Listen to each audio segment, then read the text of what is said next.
Won't go. Rebound Bosh. Back out to Allen. His three-pointer. Bang!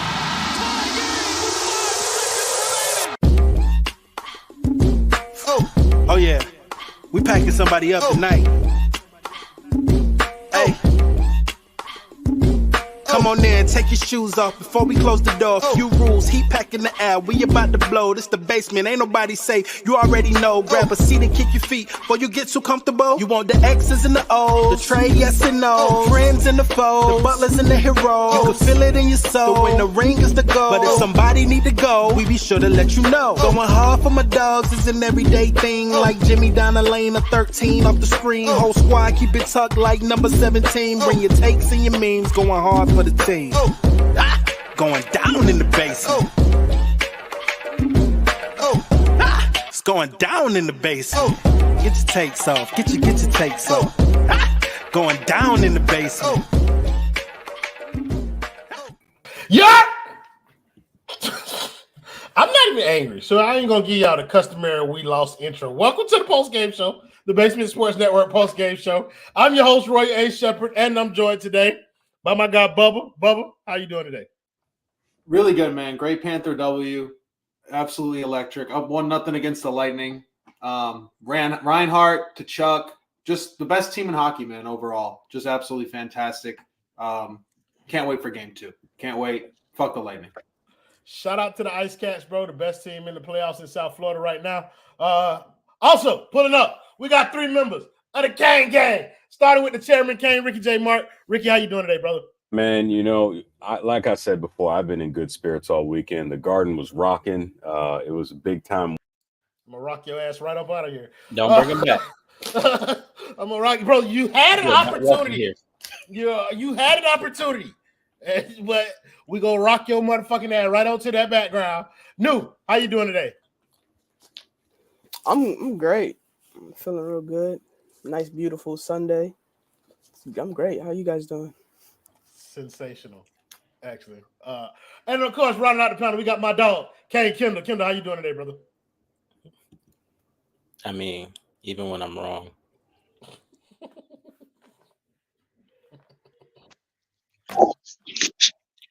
I didn't hear that last part because it was connected to your headset. But even when you're wrong, you're right. I'm pretty sure that's how that I wasn't wrong today. Yeah, that's exactly what I said. Oh, okay. But yeah, your audio also is coming through your headphones too. So if you want, I think it's clear coming from your computer.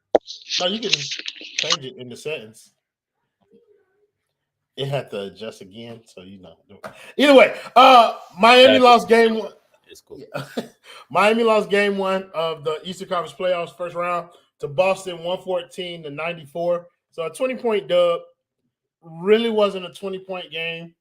Like at any point for real. Like at some point when like at halftime when Boston was up 15, didn't really feel like it was a 15-point game. It felt like the lead should have been smaller. But at the end of the game, even though it was a 20-point lead, it felt like the game was much bigger. Like it felt like Miami got the doors kicked off to their ass in that second half. But yeah, first round game, first thoughts initially for me, Tyler Herro shot 4 for 13, had 11 points. I just want to put that out there. He was outscored by Delon Wright. There you go. Like, for those of you who have been talking to me about Tyler Herro and all this bullshit, tonight was a game that I could use to just kind of laugh in y'all face, and I would choose not to do that. I will let everybody else do that for me. I'm not interested in what Tyler Herro does or does not do. He won't be on my roster next year. But yeah, this was prime example, high-level role player type shit. You get what you pay for. New, give me your thoughts on the game tonight. As to be expected. I didn't expect much offensively from this team. I thought they would fight, but I didn't expect a win. We didn't beat this team a single time in the regular season. So expected them to do it in the first game of the playoffs. Minus Jimmy Butler was a tall task. So as a fan of the team, I'm not disappointed. I'm more disappointed in individual players, I'll say. But as the team as a whole, no, this is Good job, guys. To be honest with you, like when you say individual players, I think really only one. Like, yeah, but I wanted to put some spice on it and leave people in suspense by saying players, so they can be like, "Damn, who else she could be talking about?" I'm looking at the rest of these stat lines. Most of them are like right in line with what I expect for play. Like DeLon Wright was a pleasant surprise. Like 17 from him. Never thought we'd see double digits from him the entirety of a playoff series or run. But yeah, like that was crazy. Actually, no, I do have players. I just thought about it. So you got multiple? Okay, so we'll get to some of them. Bubba, let me hear your thoughts on the game tonight.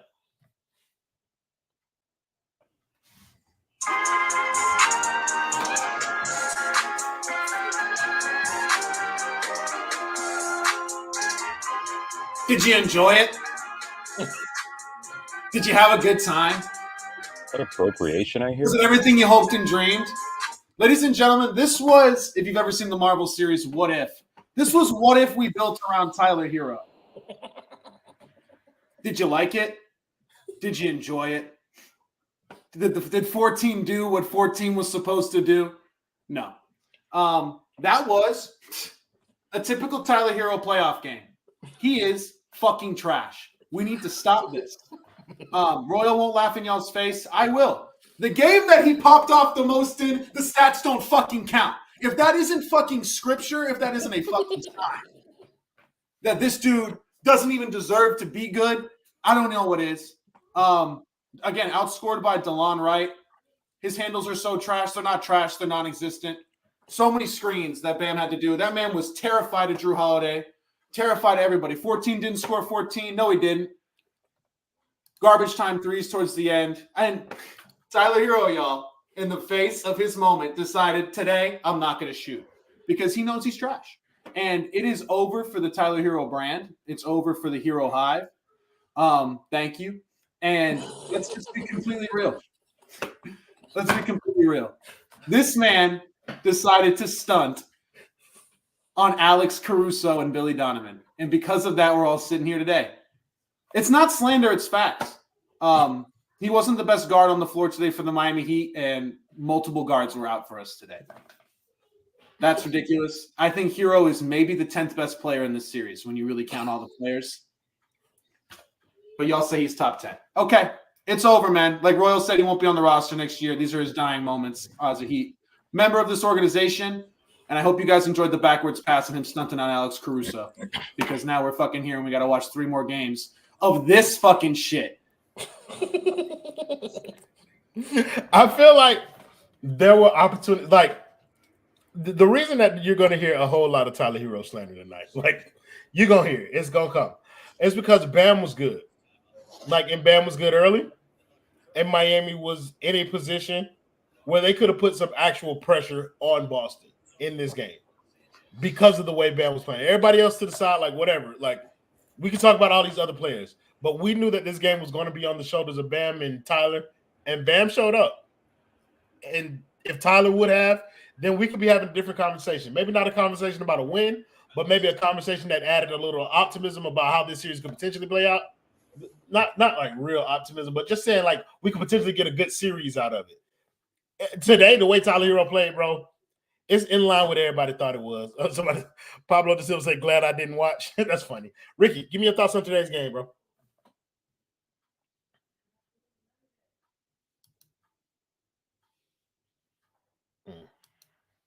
Yeah. Yeah. Take that. Pause. Tyler Herro was. Yeah, I set you up. I should have just let him rock out the whole time like that. I set you up.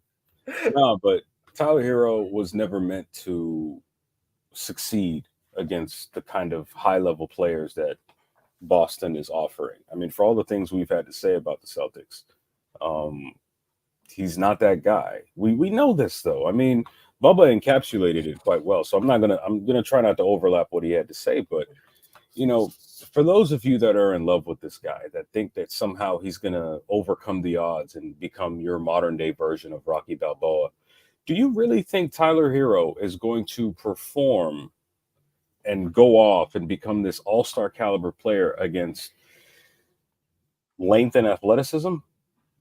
I don't see it. I mean, he's not going to attack the basket because he's got Porzingis, Tatum, Brown, and hell, even Horford waiting for him. He doesn't have the lift to do that, and his arms are too short to box with God. So, I mean, I don't know what exactly you want from this player other than an asset that you could potentially use to get a guy like Donovan Mitchell if the team that Mitchell currently plays on is willing to actually play ball with you. Well, yeah, look, I'll just wrap this up by saying this. You can't win in 5 if you don't lose the first game. So, well, what do Heat fans always say? Heat in 5? Well, there's the first loss. Ain't you a Heat fan? Huh? Ain't you a Heat fan? Yeah, but sometimes I like pointing at people that are more zealous than I am. I got you. You know what I mean? And I'm not on that. I got dual citizenship, blah blah blah blah blah. I don't JDMS type vibes, like weird. I'm gonna let y'all cook. I'm just sitting here. You feel me? You feel me? Got some other things on the horizon. You know what I'm saying? Want to thank Insane. No idea. Come on now. I want to thank Insane 8511 for the $5 dono. He said if you can count on something, it's Medium 14 being Medium 14 when it counts. Hey brother. Wise words have never been spoken. Kendal, let me hear your thoughts on the game, brother. Say please. No, please. I don't mind. I don't mind asking nicely using my manners. Oh, okay, there we go. But no, okay, PG. Yeah, you know, the first 3 minutes we were down 14-0. From there on, it was a 45-46 first half. So technically, we only lost the first half, the last 21 minutes of the first half by 1 point. We won a quarter, so we have something to build off of. But as we try to build, it sucks when someone inside your house in which you're trying to build is breaking you down from the inside. When they don't take the responsibility and do what they need to do. Tyler, bro, you're our best scorer. You're the best scorer on this team. You take over 18 shots a game in the regular season. You only took what? At one point, you only had 12 late in the fourth. You finished the game with 13. Brother, what's that? Brother. But no, seriously. He stunk. And the thing about it is, bro, I saw a lot of talking within the Heat Twitter about how this is an opportunity for Bam and Tyler to step up and this, that, and the third without Jimmy. And it's like, that does not apply to Bam to me. But fuck it. Since y'all saying it, I'll rock with it. Yeah, Bam has to play well. And I just need them in some way. They don't really play off of each other because if you run in a pick and roll against Boston, Tyler can't do what's necessary. But Bam started good. And then he went quiet a little bit. In that quiet a little bit, that's Tyler's time and where he's supposed to, carry his weight. To even give us a puncher's chance, because if we down 15.5, the chances of us having a chance when we are literally a terrible third quarter team drop significantly. And like the fact that Jaime Jaquez looks so good and comfortable. Well, I wouldn't say good. Well, yeah, good for the circumstances. Absolutely. Yeah. For him to look that comfortable to play as well as he did, it's just funny, bro. Like, Tyler was terrible. He was scared. Like, I don't even think he was like that's just necessarily bad. Like, it reminded me of that Clippers game in December, I want to say, when Jimmy didn't play. Oh, when he was like not shooting versus Kawhi and them and shit like that. Yeah. He got the ball taken from him so much he did not know what to do early on and was 2 of 8 that he just said, all right, I'm not going to shoot. I'm not going to be aggressive no more now. Like, that's crazy to me, bro. And he literally ran from the moment. I wouldn't say moment. The moment wasn't there, but like, he's just not built like that. Like, And it's crazy, but it is what it is. So I think you made a really good point in there where it was like the game that Jaime played was like that is parsley, bro, to what you get, bro. And I think that's what we got. We got a lot of parsley in this game. So you get 17 points from DeLon, right? Like, brother, I don't care what circumstance you in, bro. He win might that not game. score 17 in the next 3 games combined. Correct. But in a game like this, where like you had your chances to kind of like make this a competitive game. Like DeLon Wright gave you a chance. Jaime Jaquez gave you a chance. Bam Adebayo gave you a chance. And I'm sorry, bro, but 14 just has to be better. Like he has to be better, bro, because that's something that we're supposed to count on. And we couldn't count on it. Just to bless with the 199. He said Caleb tried to do the Lord's work today. He almost got away with it too. It wasn't for the meddling referees. But let's do individual players a little bit because we got to talk about Tyler. Like we have to. What was it for Tyler tonight? Like, was it scared? Was it just him missing shots? Like, what did you see from Tyler tonight that had him with such a bad game? Firstly, he doesn't take good shots. 9 times out of 10, he's not taking shots within the flow of the offense.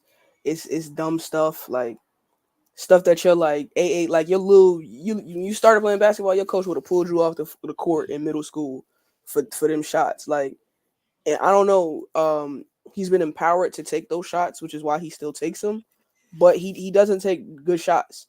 And when you're not an elite scorer, you don't get away with it because the elite guys take bad shots. Like, remember Anthony when Edwards takes bad shots.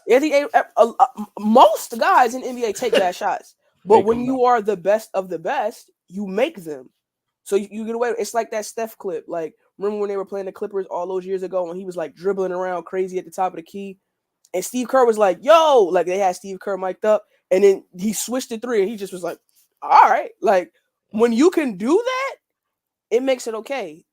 The unfortunate part on our end is that Tyler Herro does not have that ability on a consistent basis. So that tends to leave our offense in disarray more often than not because you aren't elite. There are certain things that you are good at that you, for some reason, have decided that you don't want to, I don't want to say buy into, but you don't want to make that the focal point of your game. It's like a big man. It's like, why are you not trying to dunk? Like Anthony Davis, for instance. Like, why are you consistently trying to shoot 3-pointers, nigga? That's not your bag. Like, get in the paint, work the paint. So Big Kerr.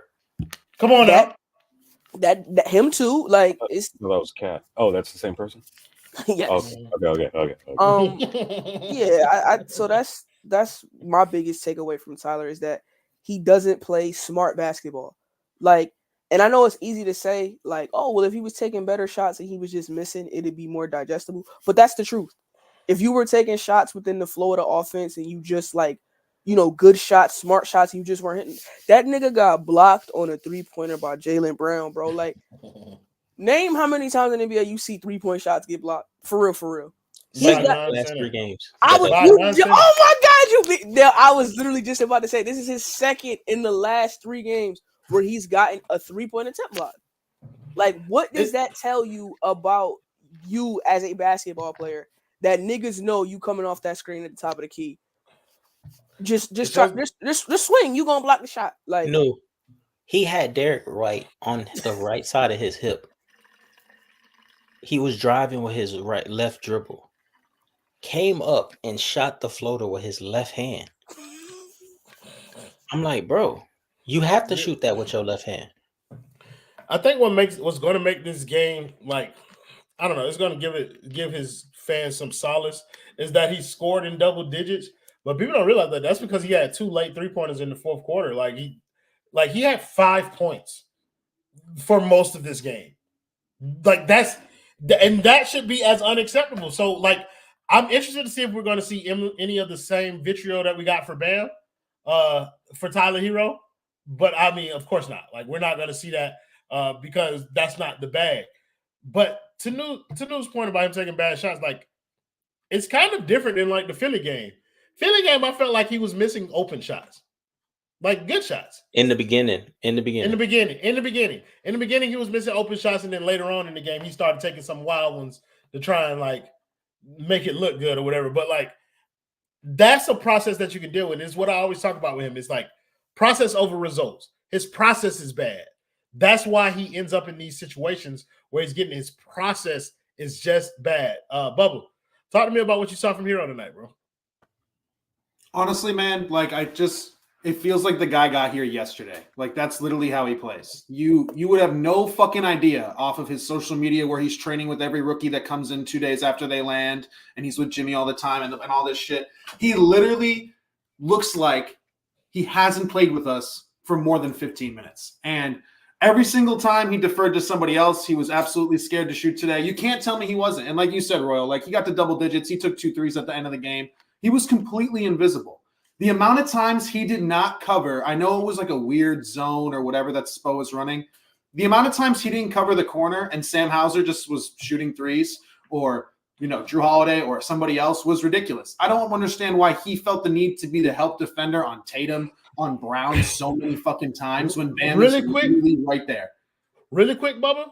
We made that exact same point in the Philly game about him guarding fucking Nicholas Batum in the corner. He kept leaving Nicholas Batum to go help, and Batum was dotting his I's and crossing his T's out there. And then Hauser, hit 4 of 5 in the first 10 minutes of the fucking game? And it's like, bro, like, go. I understand maybe at the beginning of the game was like, make anybody else besides the big guys beat you. That's fine. When the dude hits 4 or 5, cover your side of the fucking zone. Like, and when Bam's there, I'm sorry. Like, Bam is good enough where I'm like, don't send help. Go focus on somebody else. You get a shot on Bam, you make a shot on Bam, that's fine. There's nobody else better in the league that you want guarding Tatum or guarding Brown or something like that. But the most frustrating part was everyone else actually did all right. Jaime Jaquez surprised me today. Like, DeLon Wright, obviously, you score 17 points. You got to find a way to win that game. Bam played fantastic. He was aggressive enough. He was looking for a shot. He hit a 3. But yet again, in the biggest moment, this dude did not do shit. And the number one thing I always come back to Tyler Herro, even when we drafted him, was he was supposed to be the best three-point shooter in the draft. He does not consistently hit threes, bro. Like, if you cannot give me your three-point shot and you're doing all this shit off the dribble, like, he's so much more focused on the floater or getting to the layup or whatever and all this pin-down screen shit, which is not working. They know, like you said, like they know what he's doing. It is a simple play. And go back to the basketball IQ stuff, Dale, you brought up a point, but he had another one where Bam gave him a good screen. Drew Holiday kind of fought over. He got the ball right here. He can drive left to the hoop, and he went right back into Holiday, like looking for the contact. And it's like, you should never be looking for contact. You can't handle any of that. Pause. You can't handle that. Like, you need to just overall be a smarter basketball player and just pick a fucking lane. If you want to get out here and say, fuck it, I'll pass to Bam, I'll be a facilitator, I'm not going to take that many shots, that's fine. But you cannot consistently take this stupid shit while constantly spamming over and over again. It's like he's holding down the left trigger on the fucking PS5 remote over and over again with the picks. Like, Bam doesn't even want to set this many, and he's calling another one over. And then we're going to give it to Caleb with 2 seconds left on the fucking shot clock. Like, it's so disruptive. And again, they put Bam and him off the floor. And I thought that was stupid because I was like, you got to have one or Bam or here on the floor, right? That's when they made it fucking close. Like, we had literally DeLon Wright, Haywood Highsmith, Jaime, Kevin Love, and Jovic on the fucking floor. And those dudes seem to know how to fucking play with each other. And then Tyler steps on the floor, and it looks like 4 dudes kind of know how we play with each other. Fucking Caleb Martin's getting ready for his match against Roman Reigns next Saturday. And fucking Tyler Herro is just fucking launching up shit. Like, what? I don't understand. It's infuriating. Like, this man just had to have a regular Tyler Herro game, and we have a chance. And he couldn't even give us that. It was unbelievable. It was like literally poetic. I was like, oh, this is my personal hell. This is it.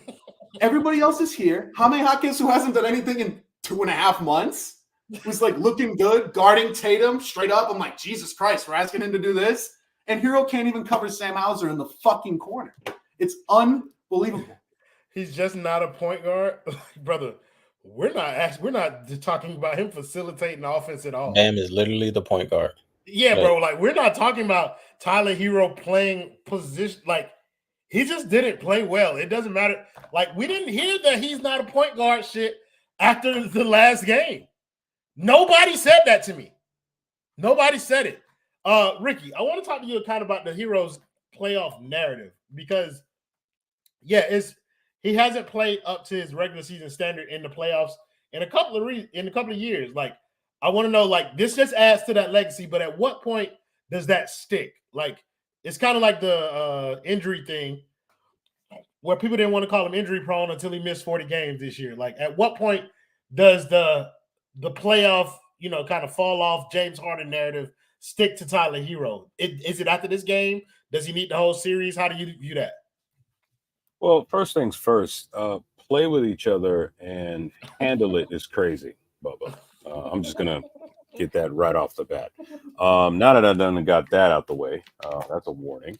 I don't think Tyler Herro is important enough to be subject to those to that level of scrutiny outside of Miami, because as we've seen from him as a player from the very beginning, he doesn't do well under pressure. Now, you might hear me say that and think, what are you talking about? He's hit big shots. He's scored some go-ahead jumpers and things like that. I'm not talking about that. I'm talking about defensive pressure. I'm talking about when the game slows down and things get crazy. The kind of things that you see, I don't know, during a playoff series when you tend to play better teams in the league. Tyler Herro had a few fun moments during the bubble, and he's been living off of that ever since. The following year, COVID, non-factor. The year after that, broke his hand, I think it was, right? Or something like that. No. The following year, he came off the bench, but then had like a quad injury or something like that, and DeLon Wright locked him up. And then the year after that, he broke his hand. I think, quite frankly, when it comes to Tyler Herro, we are putting 10 on 3. And 3 is probably a generous number that we can give him, especially considering how holy that number is down here in South Florida. I'm not really, the reason why I don't think he's that important is because it's not like playoff P. It's not like Kawhi Leonard. It's not like Dwayne Wade. It's not like the guy we're hopefully Miami can trade him for. It's just, I think he's being subject to the expectations that he will someday become that great type of player that will take that next step. And quite frankly, he's not that guy, pals. He's not. And the more we assume that, and the more this team continues to empower him as if he's somehow going to become Gordon Hayward at some point in his career, the more we're going to be disappointed. He is a high-level role player with very clear, dare I say, disqualifying flaws that would preclude him from being the kind of player that you can build around. Tonight was a perfect example of that. Yeah, I agree with your overarching point. I think that he isn't the caliber of player that you should even be having this type of conversation about. But the reality for Miami Heat fans is that in this scenario, he is like he's been placed in a position where it's like these are the type of conversations that you're forced to have around him based on the way that he's been presented to the fan base as a building block, as somebody who's a core part of the core or whatever, as somebody who should be viewed on equal standing with Bam Adebayo. Like that's the way he's been presented as. So that's the level of scrutiny that he has to face in certain situations, particularly this one. Can I ask you the same question, bro? What the clock look like for Tyler Herro in terms of like playoff performance? Is he going to be judged this year as like somebody who regresses in the playoffs, or are people still going to give him additional time? Does he need to take the rest of the series? How you looking at it? Well, before I go, I want to thank Nasty Man for the $20 dono. Tyler told me he was Luka Doncic, Trae Young conversation. He also said Ja. Tyler told me he was playing all NBA basketball. Do not put that on my son. To start the season. Ricky J. Mart, we got people for that now. We ain't messing with those no more. So just chill. I will take you at your word. And even if we are, nigga, don't be out here on these streets telling people all business, you know what I'm saying? But no. Come on now.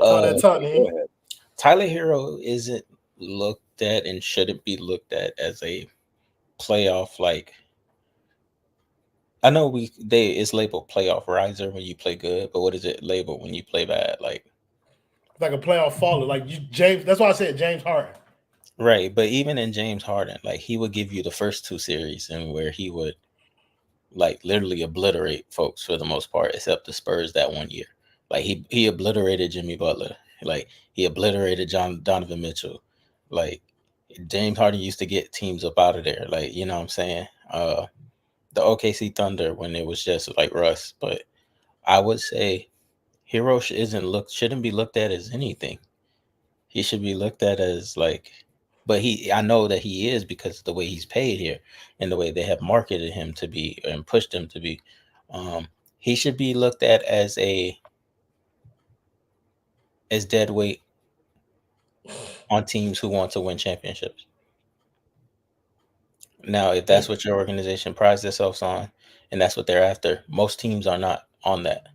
A lot of teams dabble in it and they make attempts to do it, aka the Brooklyn Nets. Like they get Kyrie, James Harden, Kevin Durant. They try it, it don't work, and they just get tired of it. They don't want to go And through the they grind. get the fuck on. They Yeah, and they get move the fuck on, right? So he should be looked at as dead weight to those teams in the league that want to win championships.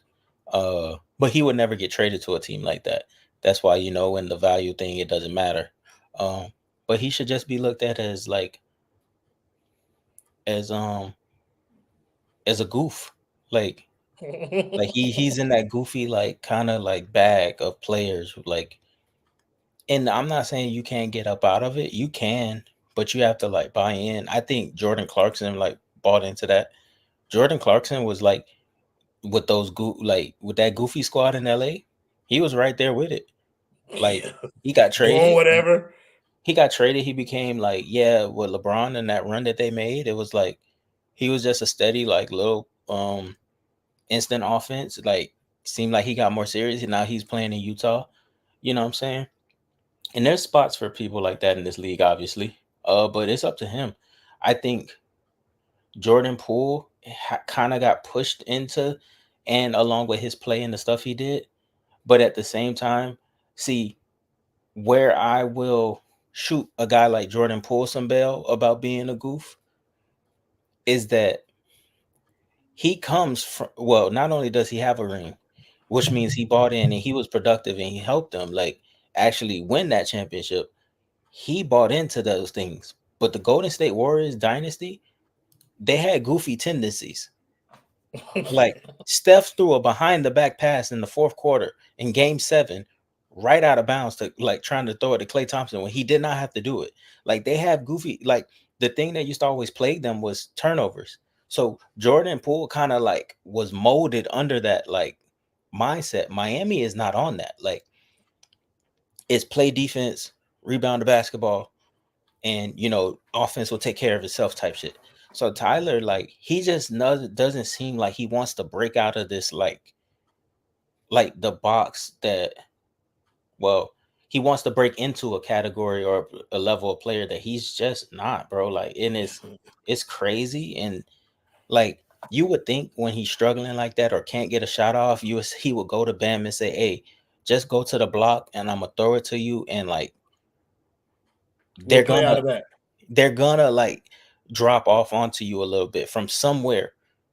He doesn't really cut off the basketball like the things that like a Hayward Highsmith does. Like Jaime Jaquez obviously does it at a very high level, but Hayward Highsmith on the baseline is like he always finds himself inside like the restricted area open like throughout games in this season. Like we haven't seen that type of stuff from Tyler, and he doesn't have the athleticism to beat people. So it's just like, bro, like when are you gonna like adjust?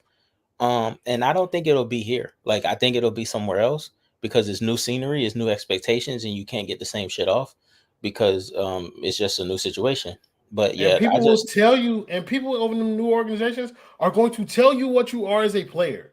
right. Like they're not going to feed you the same shit Miami's feeding And build They're you up not to going say try to hit these benchmarks. Like yeah, no. bro. They're not going to try and maximize what you are. They're going to And tell in you what you are and expect you to play that role. and in a way, like Miami has turned him into dead weight. Like they help facilitate this. Like it ain't just all on him, just him thinking this. Like they've helped facilitate this. Bro, like I think you made a beautiful point over on Playback. For those of you who don't know, we're doing every post game show, not post game, but we're doing every like playoff game get in while they last. But we're doing every one of them over on playback live during the game. So if you want to join the conversation, get on stage, talk to us. Make sure you go over to playback.tv / the Basement Sports Network and subscribe over there. Like, y'all can come in there and talk to us during the games. But yeah, to think bigger shit. But I think, Kendal, you made a great point over there, bro. Tyler Herro had an opportunity to have his name stick in this NBA in terms of all-time great bench players, bench scorers, 6 man of the year. Like, he could have put himself in a position where he is a 2-time reigning 6 man of the year, and that he is a perennial 20-point per game scorer off the bench, and teams fear him in that role. But he chose to, again, buy into the shit of, like, think bigger, like AH is saying down there, or yeah, but they only after 10 games that start at 10 o'clock p.m. in playoff games. That's when we go over there to play back. But yeah, like, he had an opportunity to kind of solidify a role for him that makes him elite at what he does and viewed in the way that he wants to be viewed. Like, he wants to be viewed as a guy that's an impact player on a contending team. And the only way for him to accomplish that is to be a bench player or be a 6-man, bro. Because as a starter, bro, as a focal point of an offense, bro, your skill set just doesn't line up with things that are commensurate with that. We spent a lot of time talking about Tyler Herro, but I feel like it was important because he said, I'm hurt. Is Dolphin? Well, you should name yourself Dolphin on YouTube, Dolphin. I call people by the names that I read.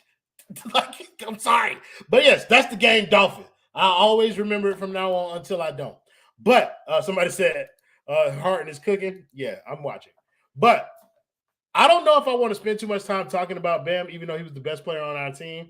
Like, I don't want to spend no positive. Got so you, real bro. quick, I'll dap on it real quick. Go ahead.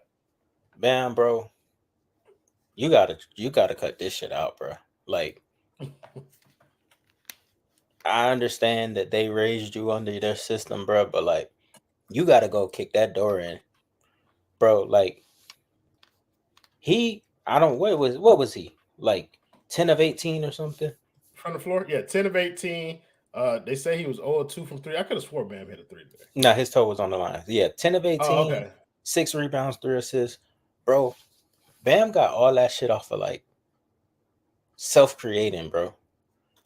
Yeah, like, and this is not, like, what you want to see a steady diet of, but it's like, well, like, you don't want to just, like, force it, but, like, it takes for Jimmy Butler and Tyler Herro, like, not to be out there, for them to, like, go to him and be like, or for him to say, you got to lead us in scoring. And we've seen games when neither one of them two play that he'll lead this team against the Kings, led us to a win.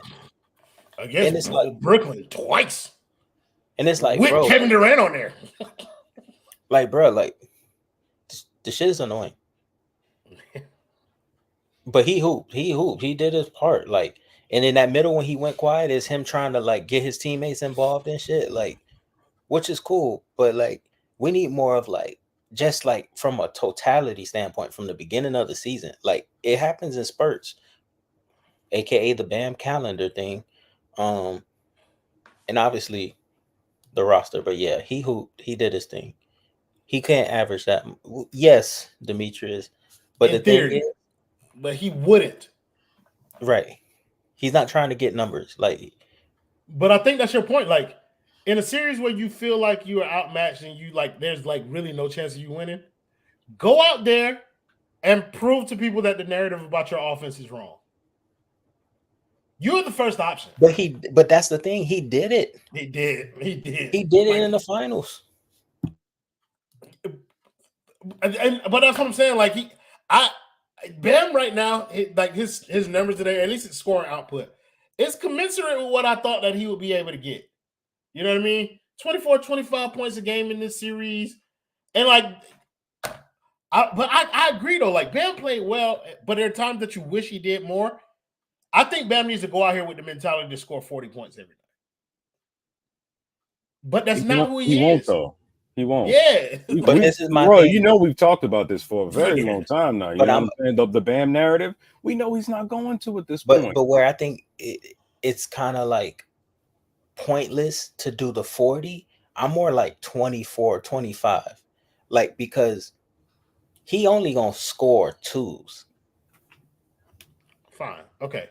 You feel me? So it's like, yeah. That makes sense. Like there's the same amount of shots that a player would normally take. Like 18 points is somewhere closer to where people would be getting 30 something because they're including threes in there, and it's usually like the guards and shit like that. So yes, I can understand. 24, 26-ish is essentially the same thing. Go ahead. We also got to remember one. There's also another dimension that I don't think we talk about enough when it comes to Bam Adebayo. His minutes. My main concern about him is I'm wondering, is it a stamina thing? Does he secretly have like asthma or something to the point where maybe his lung capacity might not allow him to play that many minutes? Because we would routinely see Jimmy Butler play 40, 43, 45, whatever minutes and pick a game, right? But Bam Adebayo will level out between 30 and 36, even in a game where you know it's going to hurt if he sits out. He played 36 minutes tonight. He was supposed to be the number one. Now, I'm not saying, oh, no, play him 48, but it's like, who's on that bench right now besides maybe Kevin Love that you could put out there and think, okay, we could probably do something? I mean, I remember tweeting before the game started that Heat fans are probably still traumatized by the Cody Zeller minutes from last year. That was horrible. Okay, but the thing is, it's like, I want to see what happens if Spo plays him 40 plus minutes in a series like this when we know when we know Jimmy's not coming back anytime soon. Does that impact the series at all? Or does it cause his level of play to decrease? Is he capable of doing so? These are questions I'm not sure about. I don't know. Maybe they know something I don't. I think that's a really good point, though, bro. Like, Ricky, but the minutes thing, it's not like something we even got to think about, bro. It's the calendar. Bro, through November, when Tyler gets hurt at some point and Jimmy missing games early on, December, November, Bam is carrying on both ends, like, and they not there. And then he literally wears down. Like, I think that's what it is. Because 2020, that wasn't an issue, right? Right. So, Holland, yes, 13 minutes for Kevin Love. Kevin Love's minutes are going to directly, like, in many ways, like, mirror what Bam Adebayo is doing. When Bam's not on the court, Kevin Love will be, and that extra minute that he got tonight was probably for Jokic. They played them together for a little bit. Yeah, but they won't, because they got Jokic. Like, they ain't gonna have to do it all the time. And Shad, bro, I'm disappointed with you, bro. Woods, Bam is not smoking woods. That boy lives in Miami. He smokes out of Fanta leaf. Make sure you get that shit correct. Thank you, Scare Daddy, for the $5 dono.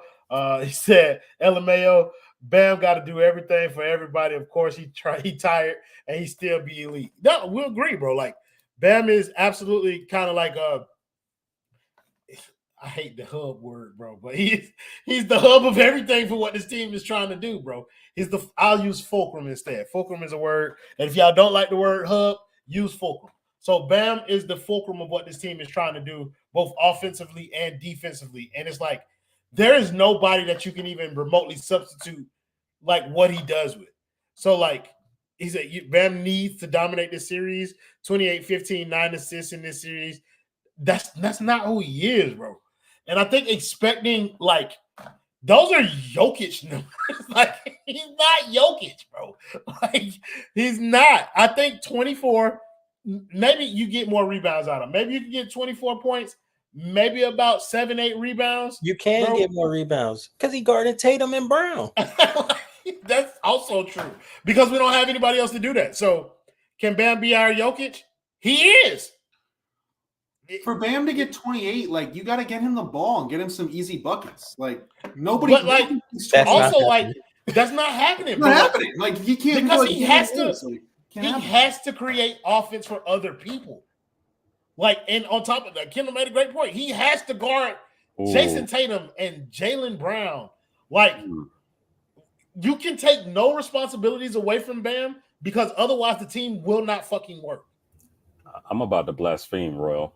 Go ahead. I think I'm about to blaspheme. Listen, I've seen a player that had to facilitate, run the offense, guard either the second best or the best defender on the floor, carry the team on offense, play 40 plus, 45, 46, 47 minutes, and and still be blamed if they lose. No, you haven't.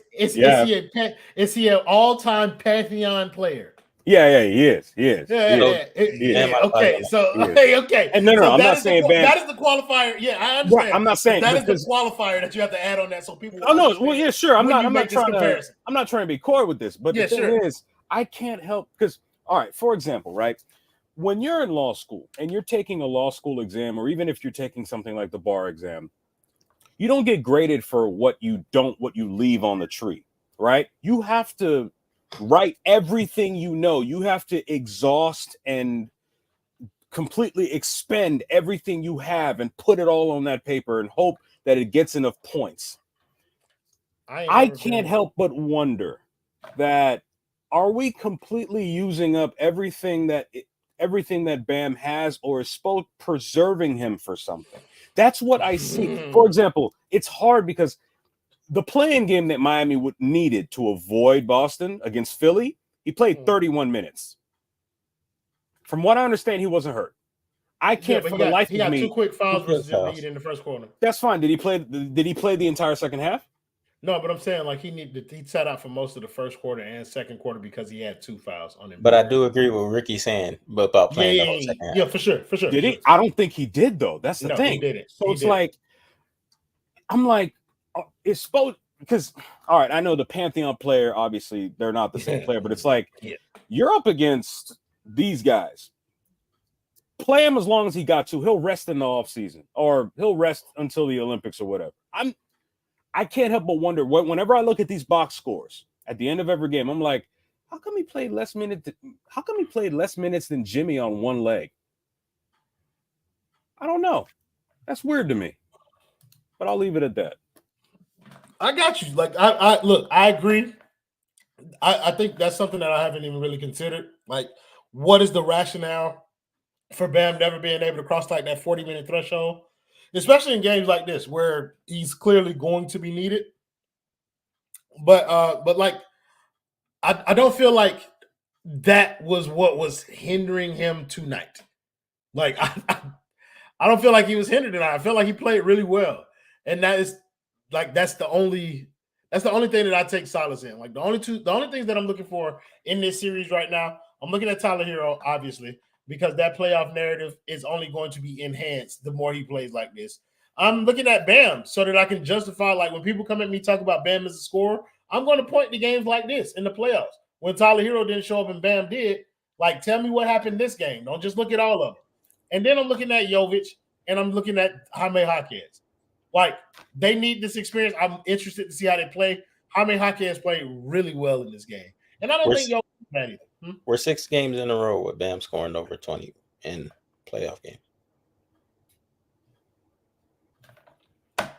Brother, people will never know that.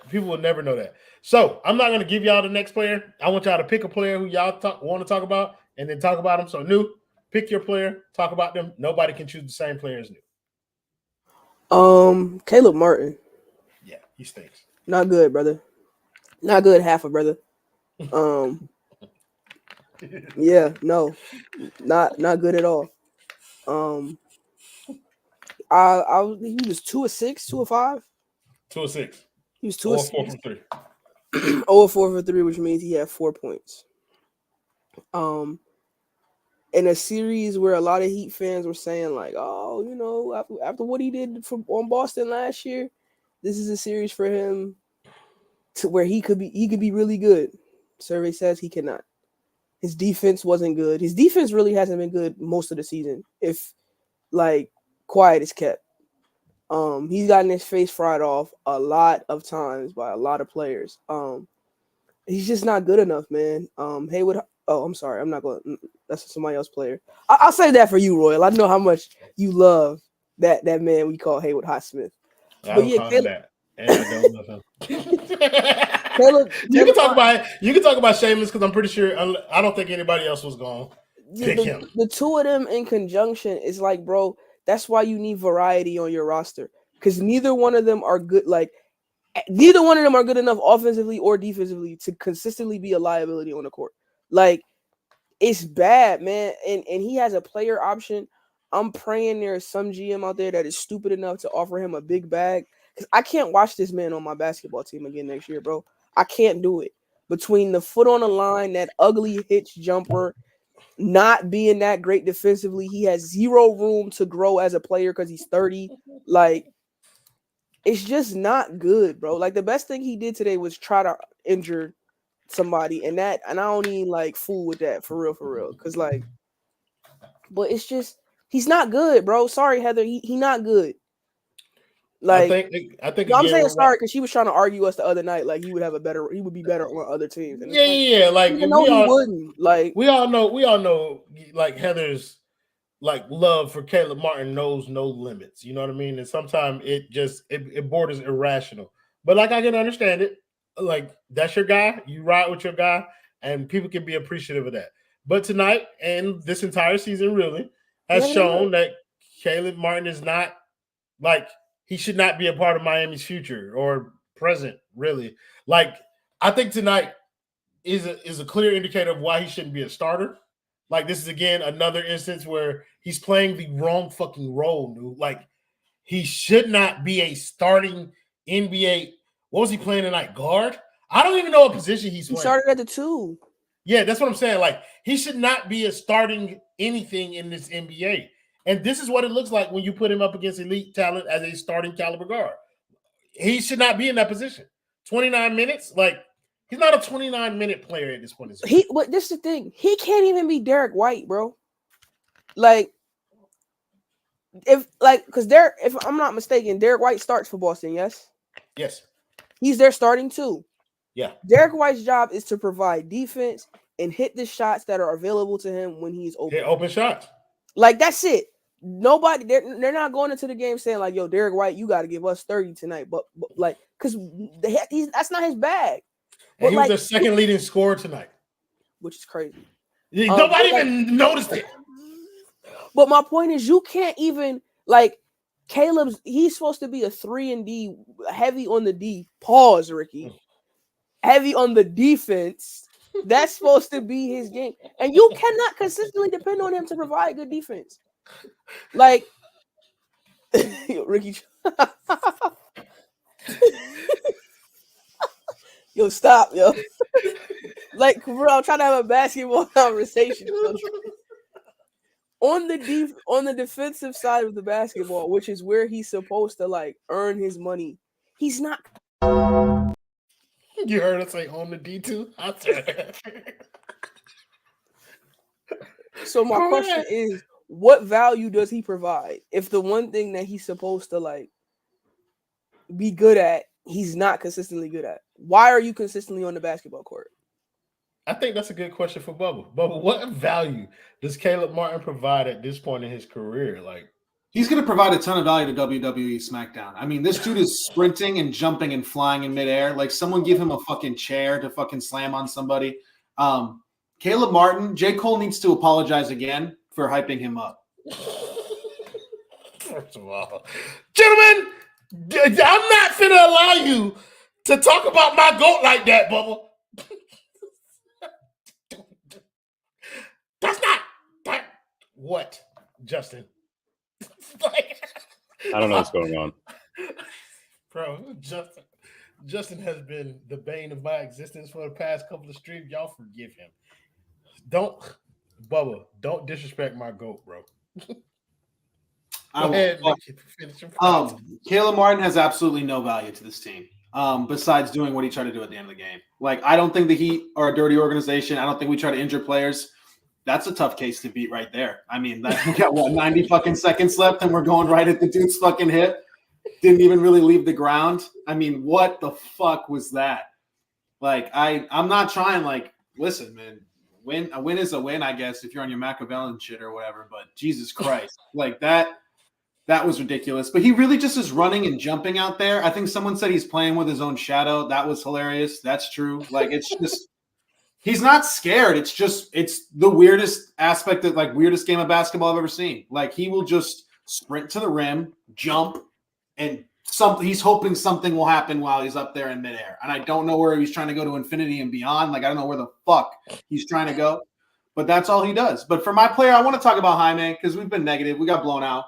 Jaime hasn't done anything in like a month and a half, 2 months. They threw him out there today to guard Jason Tatum and Jaylen Brown and facilitate a lot of the offense. And I thought he found spots really nicely, got really comfortable, and I think he took shots. Not on that garden shit. No, but like he was No. He wasn't. I don't know what else you want the kid to do. Bubba. Jaylen Brown went left, right to left behind the back and spent back with the left. Yeah, and he's never seen that for the first 2 points. If Jaylen Brown, like Jaime cannot allow Jaylen Brown to dribble with his left hand against him and do some flat shit. I agree with that, but I don't know. I thought he showed a lot more guts than anybody else today. Guts. But literally can't believe that I just fucking said that. But I really do think that in all the positions that we put our players in today, he played Jaylen Brown to a draw. I'll put it like that. And I thought that out of all the dudes that needed to step up, he's not somebody that I thought would today, and he pleasantly surprised me. One of two players that did. No, seriously, like he's just spamming it out there. I don't understand, and he really went right into Tatum like that, and that was pretty crazy at the end of the game. Ricky J. Martin, we're not finna be having no Xbox slander going on in this spaces, brother. So hold on, gang. Don't play with me out here, brother. Don't fucking play with me, bro. But also Ricky J. Martin, don't play with me. Yeah. Okay. Yeah, come on. All right. I see. Yeah. All right, you do your thing. I'm gonna let you cook. Go ahead. Hey, you're all right. You're all right. Hey, brother. I got three more. Teams. Oh, hold on. Wait a minute teams. now. Hold on now. Y'all don't want to see that elite controller for that Call of Duty. Let's go with the PC. We got PC out here too. Man with the big keyboard, them know. Come on now. But yeah, I agree with kind of Bubba's thing. Like Caleb Martin is terrible. And yes, we should give Jaime Jaquez his just due for what he was able to do today. Like Jaime Jaquez was decent tonight. So wait, is the moment gone? You went and got some more controllers? I mean, I got two more. Oh wait, I showed y'all. My bad. I messed up. I showed y'all that white PS5 controller. I don't play with that. I got a black one too. I got a black one too. Come on, brother. Right. I don't play with white controllers. All right, that's what I don't do. All right. He got the government for that. Come on now. Fuck is he talking about? Ricky, did we give you no, we didn't. Ricky, go ahead and pick your player, bro. Nothing but love and admiration for my son Nico tonight. He played admirably given the circumstances. I'm of the opinion and the belief that maybe Spo should explore using him as a de facto backup point guard in order to take a little bit of the burden. I was going to say load, but that would be hypocritical of me. Some of the burden off of Bam. Don't you dare. No. I won't allow it. I won't allow it, sir. I'm listening. But yeah, the burden off of Bam, because he obviously has guard and point guard skills. And if they're able to use him in a limited way to facilitate for others while pushing the tempo, I think that might be a little bit beneficial for him. Look, he played the least amount of minutes among all the starters. Had only about 26 minutes, but he was able to get 10 points, 6 rebounds. I think he could probably get a few more assists up. Hit some. I mean, he was 2 for 6 from 3. I don't expect too many shot attempts from him, given what some of the other guys are doing.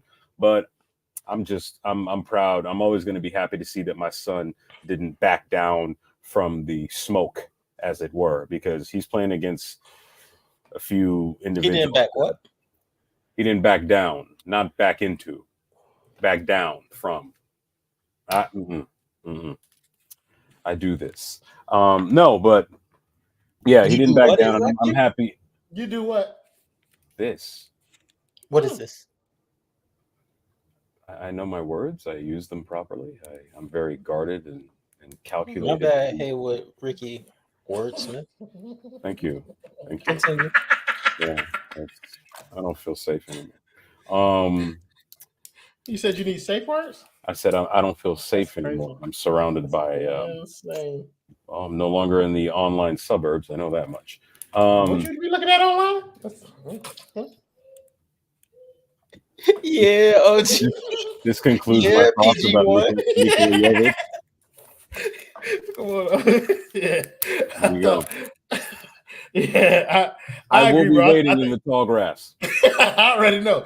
I appreciated what I appreciated what Nico was able to accomplish. Look, he didn't shoot the ball particularly well, but I think Nico able to contribute in the rebounding is going to be a thing for Miami that they need to look at. His ability to guard Kristaps Porzingis to allow Bam to be able to switch out onto other players is going to be another thing that I'm going to look at. The way that he holds his own versus Kristaps Porzingis is not going to impact the outcome of this series, but it's going to be instrumental in his growth in terms of like what they're going to ask him to do moving forward. Like, so he's going to be asked to guard the guys that Bam isn't asked to guard so that Bam can use his switching ability or whatever. And so this is going to be a good test for him in the playoffs. Kendal, who you want to talk about, brother? Bam, and that's it. But since we done that already, it's the only good player we have. But he did Jaime, she did Caleb, he did his son. Dylan Wright. Kevin Love. He talked about his son. You know what? No, let me stop. Kevin Love, steady vet. Hey, it's low-key happening, at least through 2 quarters, or Harden is doing that thing that we discussed. Oh, yeah. But yes, Kevin Love, steady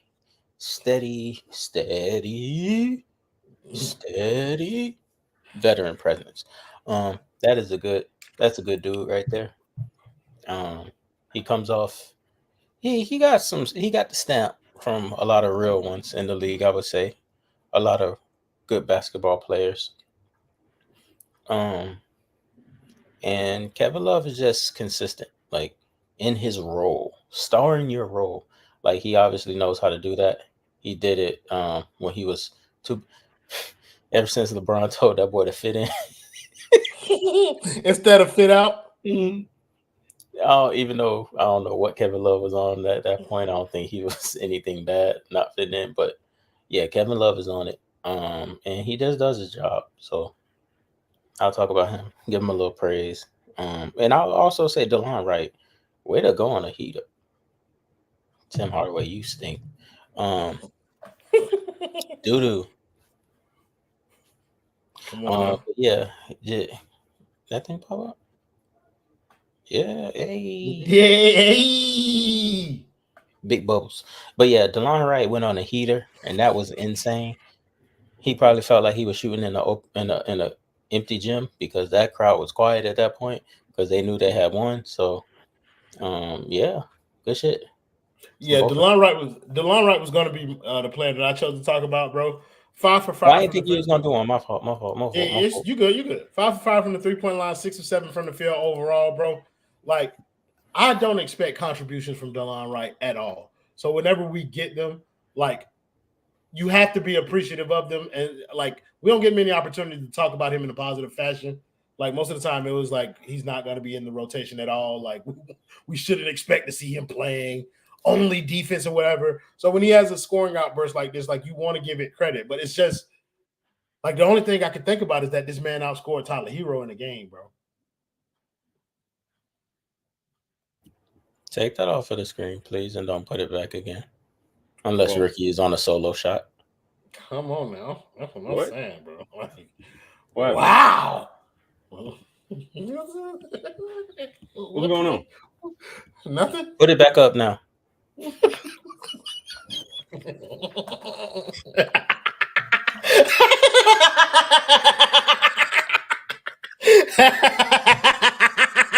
Ricky, you know what you look like, Ricky? You look like the little white boy off of Recess that was always telling on everybody. Randall. Randall J. Markhead. Boy. We just got a letter. Handy dandy notebook says that. I wonder. No, hold on. Because we got to do next game, bro. So check me out. Ricky, we'll start with you, bro. We were just getting started. I already know. It was. I already know. The Oh, show they was about to coming, go. brother. They was on the way. Brother. What type of basement is this? Brother, The one you need to keep donating them donos to, brother. That's Come all on now. And make sure that you subscribe and like this video too, because we always here, brother. This is the basement. It's not just a regular basement. Making a list and checking it twice here. That boy.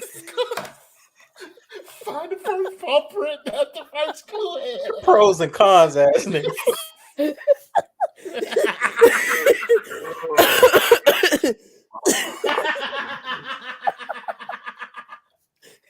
Here's the mail. It never fails, head ass. Fuck is wrong with you? My bad. Ricky, what adjustments, if any, do you see Miami making between game 1 and game 2? Well, okay. You pulling your hair back, about to put Vaseline on. You want to square up? You already know.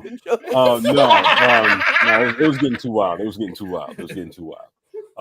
Well, okay. Adjustment wise, there were some good things that we saw. Right. In the first half, when things were still relatively close, I think what we saw is before the turnovers really started to get out of hand. I think if we can get Tyler Herro to slow down a little bit, that might be helpful as far as causing the very turnovers that lead to a bunch of points. But quite frankly, at this point, I think the Miami Heat are at the Boston Celtics' mercy. They're the kind of team where if they make their threes, as simplistic as this may sound, if they make their threes, they're borderline unstoppable. If they miss their threes, they're beatable, but only if the other team takes advantage of that. Unfortunately, Miami's undermanned. So I think you got to hope that they're missing their threes, and whenever the Celtics do make errors, they capitalize on them. I think this might mean that Herro's going to have to reduce his usage. Bam's going to have to play a little bit more, unfortunately, and just be smarter with the ball, because the Celtics are looking for it at every step. Drew Holiday is not who he used to be, but he still has moments where he's a problem defensively.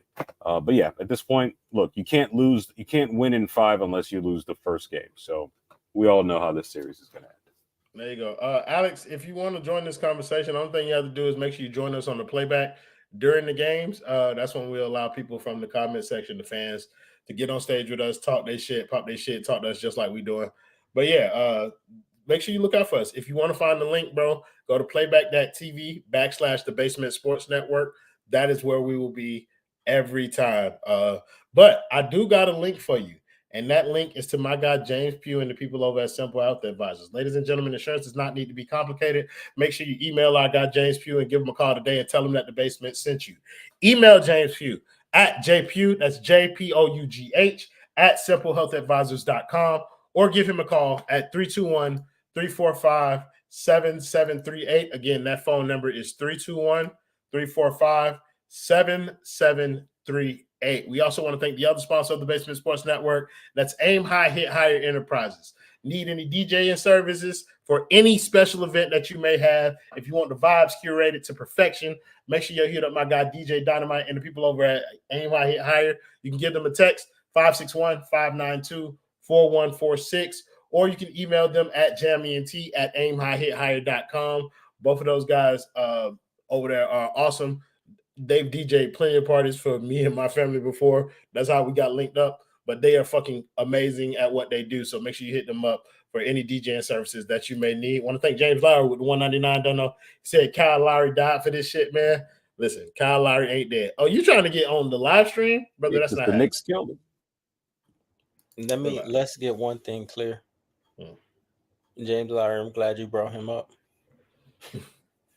Kyle Lowry was not the problem with this roster. They we could have used him tonight. Guard. He was a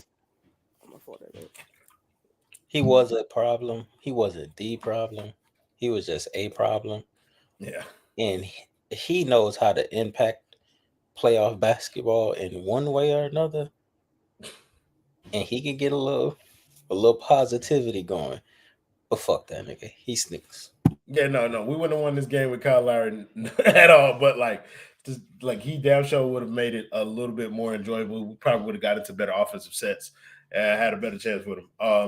But I think the same could be true for Terry Rozier. Terry Rozier plays, we have an infinitely better chance. I don't expect him to play in the next game.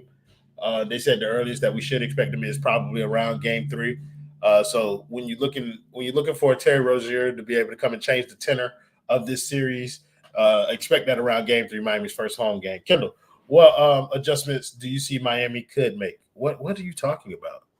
You want the link asking to for the playback link. Oh, okay, bro. Let me find that. But go ahead, Kendal. What adjustments do you think Miami could make going into Game 2? Brother, we ran a 1-2-2 full court press. We are not Bob Huggins and the West Virginia Mountaineers, but Spo tried some shit, bro. Like, there are no adjustments, brother. There are only prayers.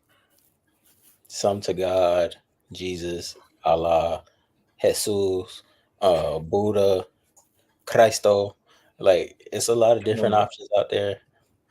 Heat Nation, find whoever you pray to, because that's your only hope, bro. Like, just pray that they miss shots.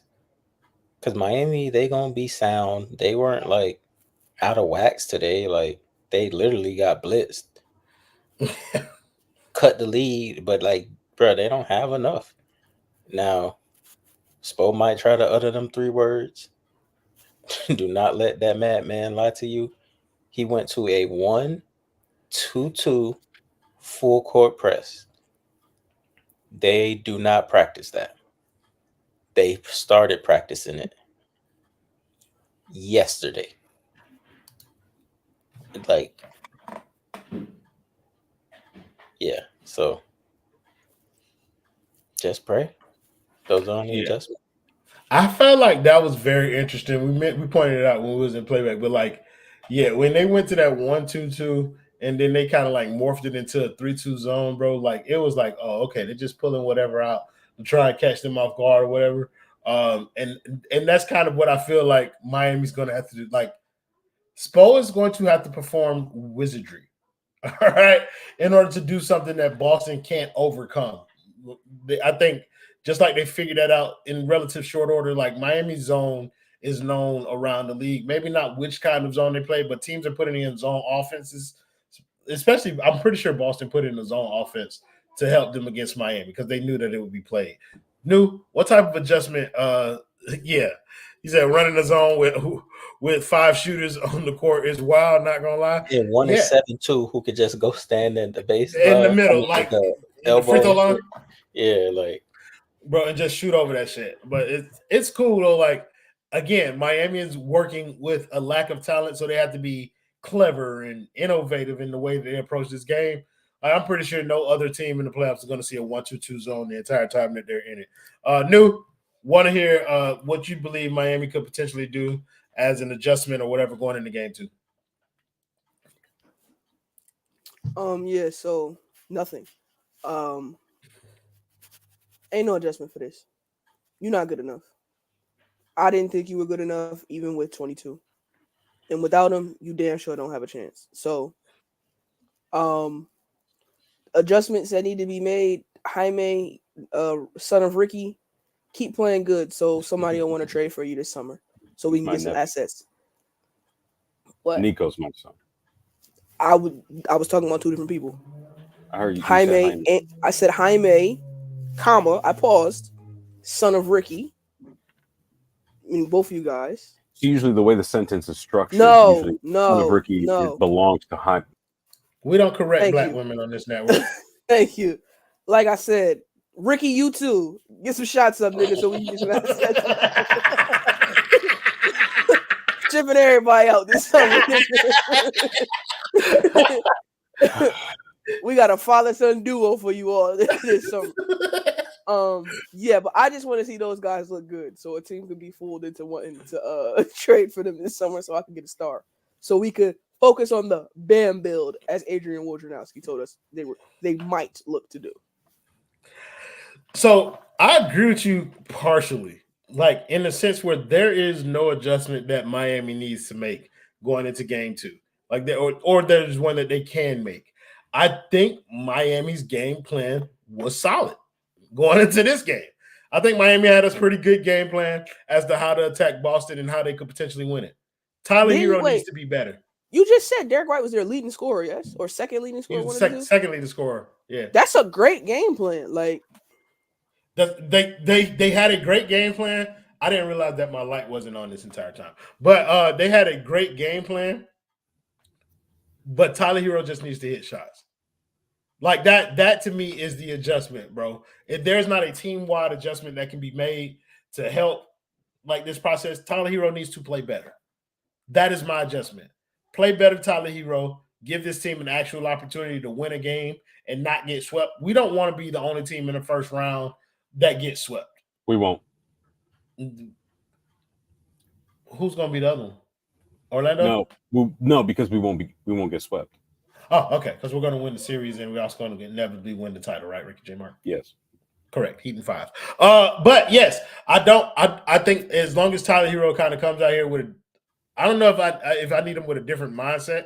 Like I don't think this is a series where he can take a back seat or shoot less or anything like that. Like I don't think this is one of those series. I just think it's one of them where he just needs to play better, like own the moment. If you play better, Bam plays to the level that we know he's capable of, then we give ourselves just as good of a chance to win a couple games out of this series as anybody else. So do that, and I think we'll be better. But we ain't going to spend too much time on adjustments because next game we will be seeing y'all on playback and also on the goddamn post-game show. So thank you guys in the comments, as always, for joining the show, making it much more fun. Until Wednesday.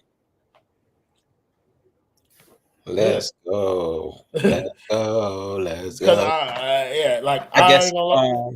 We might make one piece of content in between now and Wednesday, but it will probably be a lunchtime spaces, like where like you guys can join that. I'm in the office. Damn, bro, I hate it for you, gang. Like I ain't gonna lie, when we was in that space and I heard you inside that building, I was like, oh. I hated that. Niggas is talking all like low very monotone, very professional. Come on now, trying to make sure that we keep this at an inside level. Like it hurt my heart, brother. I'm so sorry that they did that to you, but make that cash. But yeah, thank you guys in the comments. I said that already. Thank you to everybody who joined the panel. Bubba, who had to get out of here pretty early. Every member of the Kane Gang. I did enjoy the last 50% off yesterday. Man, you know ball. I got pizza yesterday. The chairman Ricky J. Mark, my boy Kane Kendal, and of course my boy Justin in the back on the ones and twos handling the shit halfway through the show, but handling it nonetheless. We will see y'all. Knicks in 6, baby.